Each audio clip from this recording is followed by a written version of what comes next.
There's not much to do when all I can is thinking about you. Not doing well, don't know. Cerita rakyat Timun Mas. Alkisah. Di sebuah desa di Jawa Barat, hidup seorang janda paruh-baya yang bernama Mbok Sirni.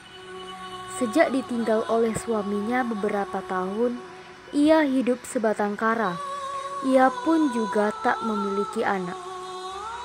Mbok Sirni hanya dapat menunggu keajaiban untuk bisa memiliki anak.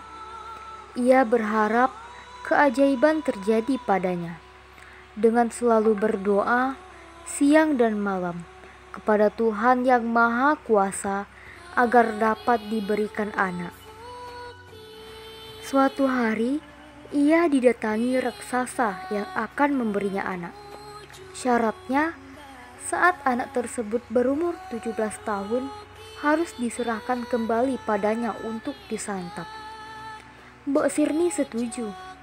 Raksasa memberi biji mentimun agar ditanam dan dirawat. Setelah 2 minggu, salah satu dari mentimun yang ditanam tersebut berbuah paling besar dan berkilau keemasan. Waktu berlalu, Timun Mas tumbuh menjadi gadis nan jelita. Suatu hari, datang raksasa untuk menagih janjinya. Mbok Sirni amat takut kehilangan Timun Mas. Ia mengulur janji supaya raksasa datang 2 tahun lagi. Raksasa menyetujui. Ia berpikir semakin dewasa, Timun Emas semakin enak disantap. Mbok Sirni semakin sayang sama Timun Emas. Di sisi lain, ia merasa cemas dan sedih kalau teringat janjinya. Suatu malam, Mbok Sirni bermimpi. Dalam mimpinya, disebutkan bahwa agar anaknya selamat, maka ia harus menemui petapa di Gunung Gundul. Tanpa berpikir panjang, paginya Mbok Sirni langsung pergi ke Gunung Gundul bertemu petapa yang memberinya 4 buah bungkusan kecil, yaitu biji mentimun, jarum, garam, dan terasi sebagai penangkal.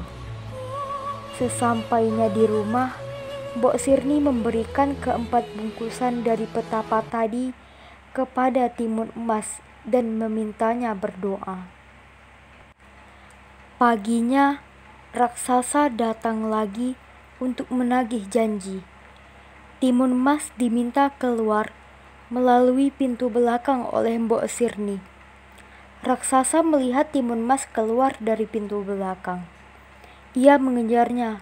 Dalam pelariannya, Timun Emas teringat dengan ke-4 bungkusan yang disimpannya. Ia pun menebar biji mentimun di hutan. Ajaib, biji mentimun menjadi ladang mentimun yang lebat buahnya. Raksasa memakan buah mentimun yang menambah tenaganya. Lalu, Timun Emas menabur jarum. Dalam sekejap, jarum berubah menjadi pohon-pohon bambu yang sangat tinggi dan tajam. Pohon tersebut melukai raksasa. Namun, raksasa terus mengejar dengan kaki yang berdarah-darah. Melihat raksasa masih mengejarnya, Timun Emas membuka bungkusan garam dan menaburkannya. Seketika, hutan menjadi lautan luas.